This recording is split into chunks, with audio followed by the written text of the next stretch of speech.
Not heard yet, and I'm sure this is why most of you guys are here.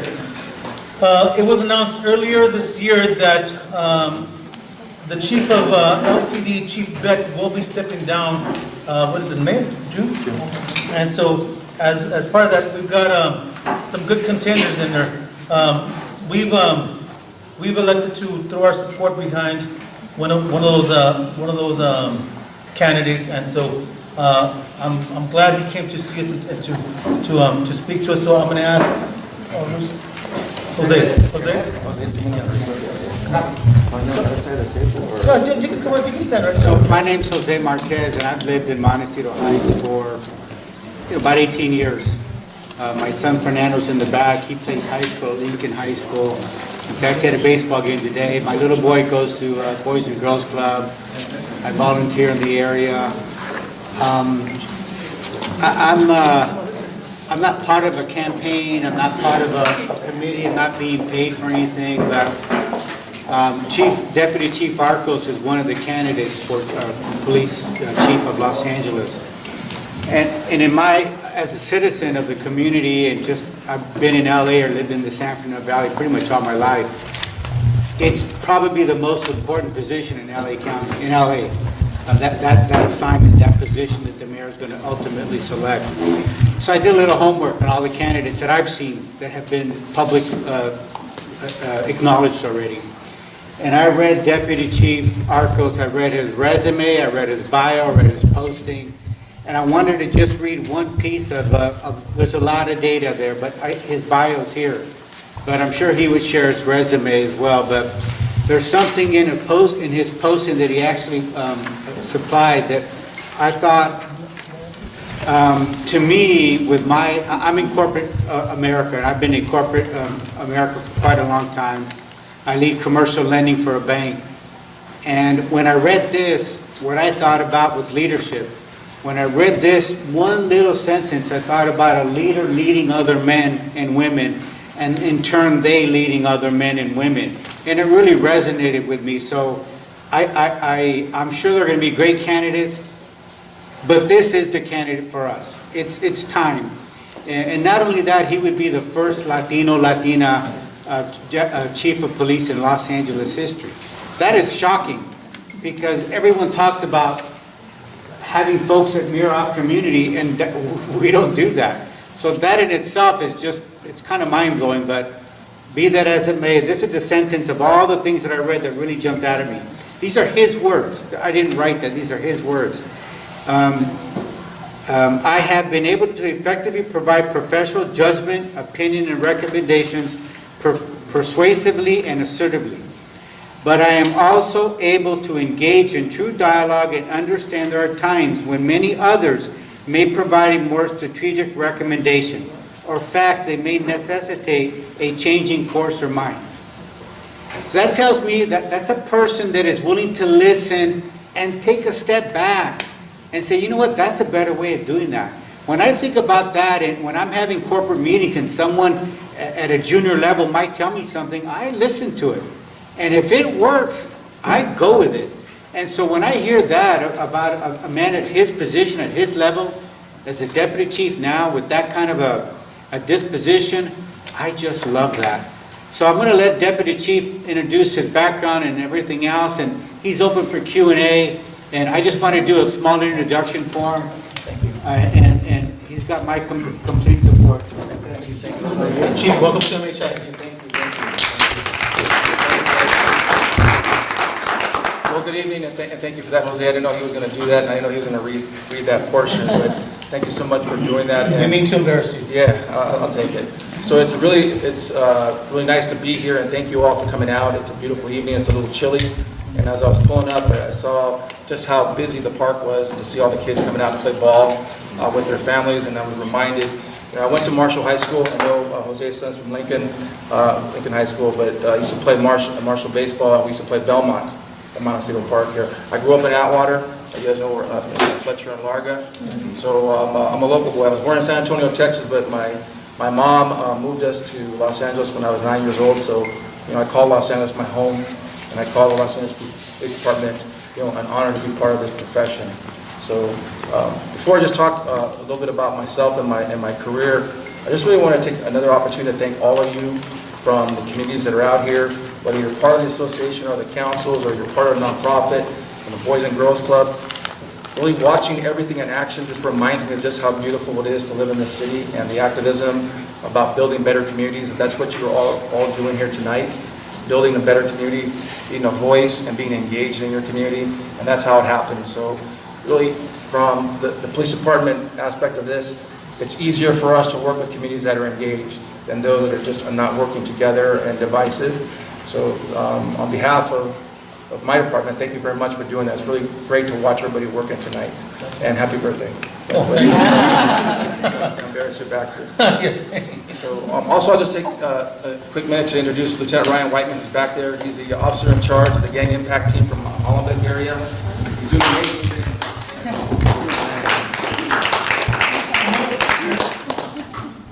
So Ryan is a tremendous leader also. We're in the gang in Hollenbeck. He's taking a different twist with his approach to gang enforcement in the community. He has a really great background in community policing. He's bringing a bridge of community policing to gang enforcement, which is, it's a paradigm shift for the police department. And he's got a really nice touch on how he's doing it. And I just want to embarrass you a little bit also, Ryan. Thank you for you. So this is my 30th year in the LAPD. I started in 1988 at the Los Angeles Police Academy, and it was really the highlight of my career. I had served in the U.S. Army for 4 years, and once I got out of the Army, the LAPD was hiring, and they were hiring pretty aggressively. The classes were about 90 to 100 officers at a time. Today, we're only about 30 to 40, sometimes 50 officers, so we were accelerated during that time.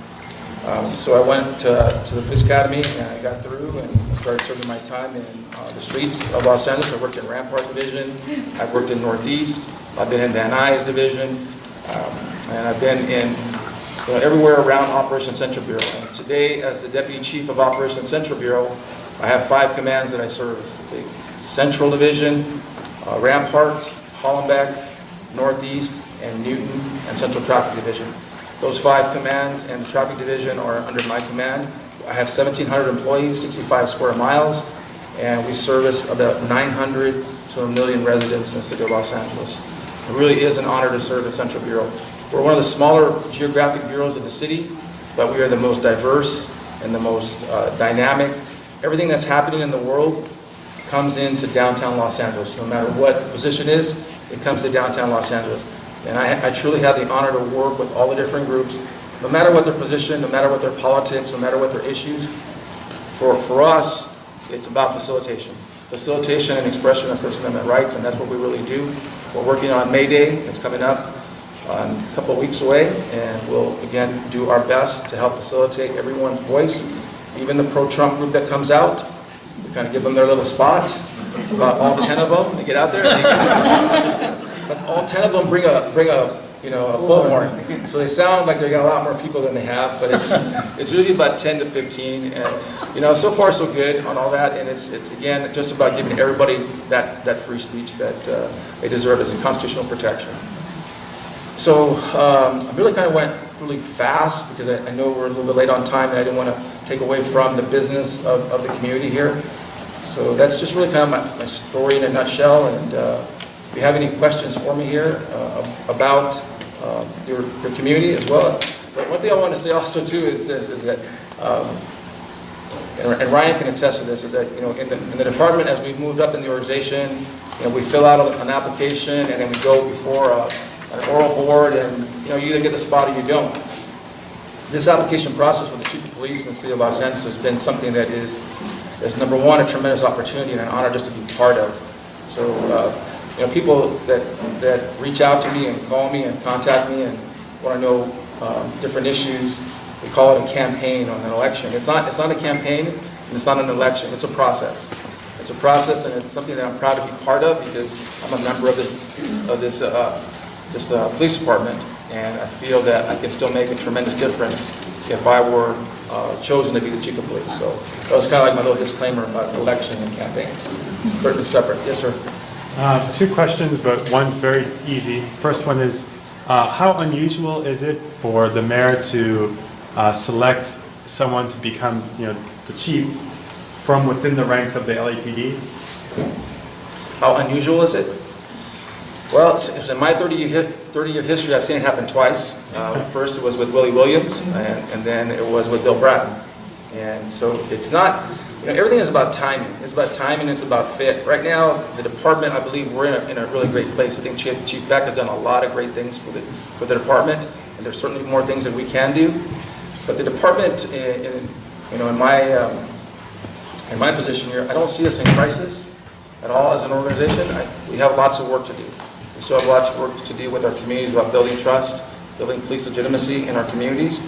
But it's not, I don't see him going outside on this one. I think that we have really great candidates internally that are in the process, but it really is up to the mayor. It's his decision when he decides on who he's going to select as his next chief of police.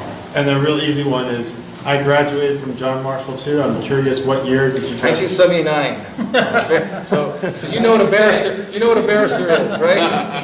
That's what happens all the time. People go, what's a barrister? You have to go to Marshall. It's a lawyer. It's a lawyer, right? So, but I was there at the time. I never was in one of the buildings because the Sylmar earthquake had knocked down the beautiful building and had to do a lot of renovation and retrofitting.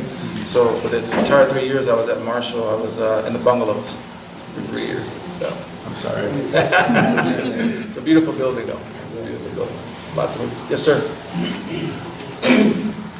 One of the issues I look at here with Beck retiring is the fact that my thoughts were that in the past, the hiring of chief used to be a civil service process going back to Gates. And now it seems,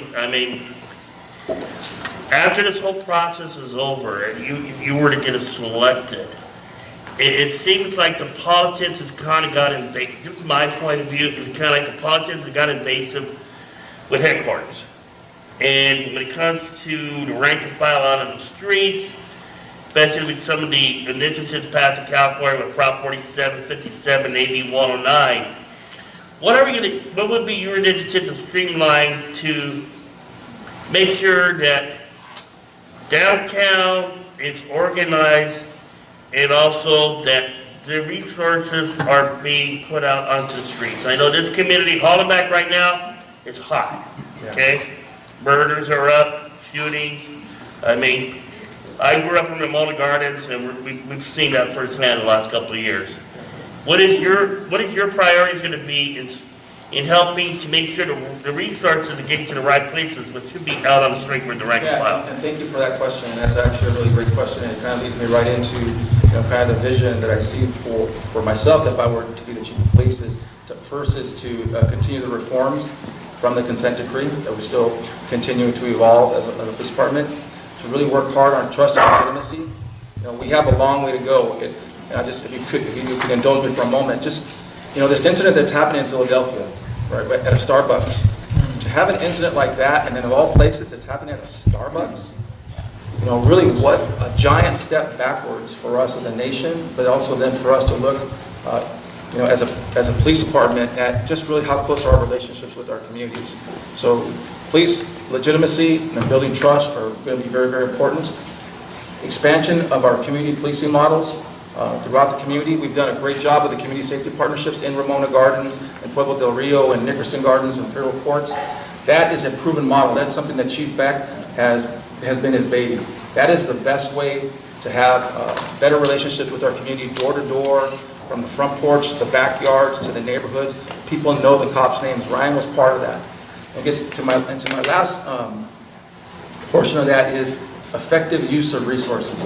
The number one issue that people talk to me about every single day is I never see a cop in my neighborhood. I never see a black and white. Why does it take 3 or 4 months for a police detective to call me after I've had a crime, after I've been the victim of a burglary or someone broke into my car? The police, the number one service delivery model is the black and white. The black and white with police officers in the car going out and handling the call. And then that follow-up that goes to the detectives. We have become really over-specialized in many areas throughout the division for some good reasons and for some good things, but essentially we have to look back at what's important to our communities. You deserve better. You deserve better service, and the way to give you better service is to put those people back into the important priorities. Get them in the black and whites, get them out to handle calls, have the detectives there to pick up the phone and call you. I had a police officer tell me the other day, he's a police officer too, we call him, he's still kind of in his formative years of being a police officer. He got a loan up to the detectives so he can learn how to become a detective so he can take the test one day. So I was asking him how it was going. He said, Chief, thank you so much for the opportunity, but they're taking me back and I have to go back to patrol. And he said, yeah, I'm really sorry that happened. I wish we could have kept you up there longer. You can learn a little bit more. But I know that we need police officers in black and white to go out and handle calls. He goes, but Chief, I'm not upset. I want to go back. I want to go back and get back in that car and go out and handle calls and help the community. Because here, all I've been doing is picking up the phone and calling somebody that was a victim of a crime 5 months ago. He goes, I'm embarrassed. We got to do better, Chief. So that was really the affirmation that I needed, that I'm hearing it from my own police officers that are saying that as well. I hear it from the community all the time. We just got to dig deep and look better and reallocate, realign, re-engineer, and reshift our resources till we get back into our community, to get back into our neighborhoods, and give you what you deserve. So, thank you. Yes, sir. Yeah, I was involved with the Public Safety Committee and the Neighborhood Council and Annual Hearing too. But I go back to the time that I was doing counseling or consultant work for UNC program and doing some of that stuff. And one of the things that really gets to me, Chief, is politics. And I know that they say that policemen are not supposed to be political, but I find it over the years that they get very political. In other words, the guys on top give you the orders, and after a while, you're not listening to the community. And so that would be one thing that would concern me, is how do you separate the politics from the public safety issue of protecting the community? But let me give you another example. Being on the neighborhood council, and we have somebody that works for the police department, there was a domestic violence situation, and we had like 10 police cars come. My neighbor and I found a dead man, and we couldn't get somebody to come and see him. Okay? So that really concerned me. I mean, the priorities of somebody who works for the police department gets 10 cops because the neighbor is having a domestic violence issue. But during that same issue, suddenly one of the officers, I kind of said to him, one of the sergeants said, hey, they're keying your car. Look at that, they're keying your car, right? Because they had keyed it. And he says, tell your people not to key our cars. So I turned around and I said, well, wait a minute, who are my people? I said, I'm on the neighborhood council, and that's the president of the neighborhood council. Is that the people that I should tell not to key your car? Everything changed. And I was like, what? When he thought I was just a dirty old Mexican, gardener or whatever, he treated me bad. But when he found out that I actually represented the community, oh, sir, please, here's my card and all this stuff. I hope those things change. Thank you. You got about 4 or 5 questions. I'll try and get some of these answers back to you, but first and foremost, I'm sorry. I'm sorry that you had to experience that type of service, that type of delay from the Los Angeles Police Department. The premier law enforcement agency in the world, and your story is not uncommon. That's what breaks my heart, and that's really what drives and motivates me for this position. So I can try and make a difference. I can get to my police officers like the one I just told you about and tell the stories that matter about helping someone in those times. And as far as the politics are concerned, certainly we have to stay apolitical and in uniform, and we can't give our opinions. Those things happen, I think, a lot less infrequently in our careers. We've gone through some really tough political corruption days as an organization. It's kind of rooted it out. But there's so many different agendas that are going on, and even just in this room and hearing everything that's happening, that's just in one room here. You think about a city that's 498 square miles with over 4 million people. There's competing interests. There's different agendas that are always going on, and the officers that are caught up in the middle of this, they do it because police officers want to be problem solvers. We're trained from square one is fix the problem. You get a call, fix the problem. And it's sometimes way beyond the capacity and the scope and the knowledge, skills, and abilities that we have to do. But officers truly want to do those things. So sometimes we get, not sometimes, a lot of times we get ourselves in trouble like that. And you've seen that on the issues with homelessness. Is that we're just too much enforcement, just trying to take care of too many problems, taking away people's essentials, throwing their stuff away. So now we have 1, 2, 3 lawsuits hanging over the city of Los Angeles because, for the most part, really we're trying to be problem solvers. And instead, we got in a lot of trouble. So now, we understand, we're taking a step back. We can't be the face of homelessness. Enforcement is not the way out of homelessness, and it's a shared responsibility. Collaboratively, we have to work with all the different coalitions that are out there. And in my career, in my 30 years, and Ryan, I know in your career as well, this is the first time I've seen the momentum starting to shift and starting to change, that everybody's starting to be accountable. So I am hoping that this is going to be the change that's going to happen in the next few years, that we'll see a much better reduction, and as the mayor wants to have it, as an end to homelessness. So did I forget anything else in there? Okay, thank you. Thank you. Thanks for taking that on too. You know what, you also talked about something very important, implicit and explicit bias. And the department is really in an aggressive and assertive way going through implicit and explicit bias training. So and it's something that we're going to continue to do. Excuse me, Yes, sir. what is it's an honor to have you here in Buckley. And what is your position on Black Lives Matter? Do you foresee any new training for the police force in that area? So as far as a position on Black Lives Matter, I mean, they are a very active group, and I think they've gotten a lot of momentum, not just in the Southern California chapter, but across the nation. And they bring up important issues. So this position of Black Lives Matter and Stop the Spying Coalition, there's a number of different groups, Youth Justice Coalition, that come to Police Commission on Tuesdays. And it's another voice, right? It's another voice, and we can't be deaf to it. We have to listen.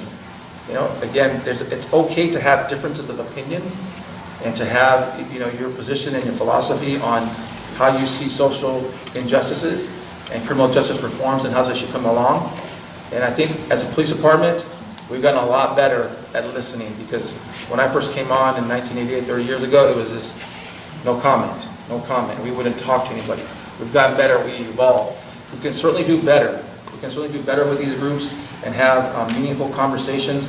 Meaningful conversations, very hard conversations, especially when we have different opinions, sometimes prove to be the best conversations. Because even if you still don't agree on things, you have better understanding of one another. And I think that's what has been a strength for me, as Jose kind of pointed out, and when he picked out in my resume there, is that I have been successful by just being a good listener and challenging my own positions on things. So we can certainly get a lot better with them, and I know that we've had some meetings, but we think we just kind of just keep working parallel and understanding one another, and hopefully there'll be a common ground and a common purpose for all of us. I think we want to have better trust and better legitimacy with one another, and I think that's what they're doing, is they're holding us accountable to it. And I don't object to that at all. I think it's important. There's Robert Peel has kind of been referred to as the father of modern day law enforcement from the 1840s, 1830s, something like that. And even in his time, what he said is that the public are the police. We're public servants as police officers. So we owe that to the community always, is to be good listeners. I'm sorry, you had a question, ma'am. So I attended a police commission meeting down here at Ramona. I'm sure some of the other people here have done that as well, and it's kind of a zoo. But Every Tuesday? What? Every Tuesday? Yeah, I'm sure. But I listened to, Chief Beck was there. I listened to a mom who was so distraught. Her child had been killed in an officer-involved shooting. What's your plan to eliminate officer-involved shootings where the person has no weapon? Yeah, so very great question, because that really is the contemporary topic of the day. And really, if you go back to 2014, when President Obama was in office, and in light of very quick succession of shootings, of officer-involved shootings resulting in deaths across this country, he stood up the Presidential Committee on 21st Century Policing, where they developed these 6 pillars of trust and legitimacy, policy and oversight, social media and technology, community policing and crime reduction, training and professional development, and also officer safety and wellness. So the core of those pillars was really designed to address your very question as a police department. So Los Angeles Police Department, again, this year, or for 2017, will lead the nation in officer-involved shootings. And if you strike the balance with that of saying, we do have violence in our communities. We do have a number of gangs that are very violently active. But as far as a plan to how do we get better, eliminating is an extreme, right? Reducing is the goal, right? And reducing shootings that involve incidences where there was no weapon. We got to get better at our training. We got to take a look at our training. We've come a long way in understanding the importance of de-escalation, time, talking, other tools, less lethal options and munitions. Our officers not placing themselves in really bad positions and tactics that really kind of precipitate a shooting. So the officers need to be trained. The officers need to have training, and we got to keep putting that into place. We have to look at policy. If our policy is not right, then we need to make revisions to our policy, or we have to refine the policy. If our training is not enough, then we got to give them more training. We got to be better focus trained on the things that we keep seeing that we're having these issues. We're making mistakes. But lastly, and I hope this can answer the question, is accountability. You know, if we're having not a policy shooting, that's what we have to say it is. It's not a policy shooting, and we have to hold their officers accountable to the actions that precipitated the shooting. So, a lot of work, but it can be done. Yes, ma'am. Just a kind of a follow-up on that, I've been reading a lot lately about basically officer fear and also sources of training. I'm just curious, do you have outside vendors, or what is the source of your training and what's the philosophy behind it? That's really the area of concern, because if it's all the warrior mentality and militarization and all of that, then obviously it doesn't help if they have lots more training to just get more militant. Yeah, I would think that the shift has come to be much more, patience, listening, time. The training that we give is all predominantly internal training. We have a very robust training division, and from the academy on to in-service training. But the police department, which we have done in the last couple of decades, is we have looked outside of our own police department, look at best practices across the nation to see what's going on with, especially with de-escalation. Other agencies call it something else. They call it maybe ICAT, something like that. But the LAPD has adopted something called de-escalation training. So it is definitely slowing things down, using less lethal munitions, like the beanbag or the taser or a 40mm sponge round, instead of these confrontations where we're getting too close with people with knives. So still something that needs to be done. This is a very inherently dangerous job and profession that our officers take on. At any moment, something like someone that can assault the officers just happens. So the training really is a key source to hopefully reduce and mitigate shootings. Yes, sir? And today we just lost 2 officers in Florida. Yes. Basically, they were assassinated eating lunch. Yep. Okay. I understand the department wants to be accountable to have the best trained officers out there, providing the best of service in a fair and equal manner. But also, too, as a society, what can we do to work us to hold people accountable? I mean, sadly, my gut instinct again is that your job is being made harder with decisions that are being made in Sacramento. With AB 109, Prop 47, Prop 57. And we're seeing that, in a sense, the jobs you did 5, 10 years ago, but, you know, for example, the CLEAR program, the Stride Park Center, Mullen Gardens, started to clean up the community. Yes, they weren't perfect, but they got the job done. But on the other hand, too, now, the people that were, in a sense, causing problems in the community are the ones now that are showing back up in the community. And in the society, we believe in redemption. On the other hand, too, where are we at in terms of holding more people accountable and using tools to make sure that us as a community are not being impacted again in a repetitive manner in terms of riots and verbally raised and all that sort of stuff? I mean, are you going to be taking a bullying pulpit to maybe help to amend those Prop 47, 57, and 109? Because they are impacting your rank and file. Yeah, no, and thank you for saying that. And first off, before I talk about the bully pulpit, just to you and your neighbor, Rena, you know, it's about that community voice and working with the legislators, you know, to hold them accountable. Like we talked about not trying to become political on this. You know, that is, you know, the police department's role is to follow the law, you know, and enforce the law. So we do. But, you know, you have a lot of passion when you're committed to certain issues. So that same passion about AB 109 and Prop 57 and 47, et cetera, you know, that type of voice to your legislators is an important role as well. Chief Beck has done a really great job being a voice for change and legislation. The Los Angeles Police Department is looked at as the premier law enforcement agency in the world. So that position alone carries a lot of weight once he gets behind different issues. And I would continue to do the same thing. All those things that are important to keeping our officers safe, keeping our community safe.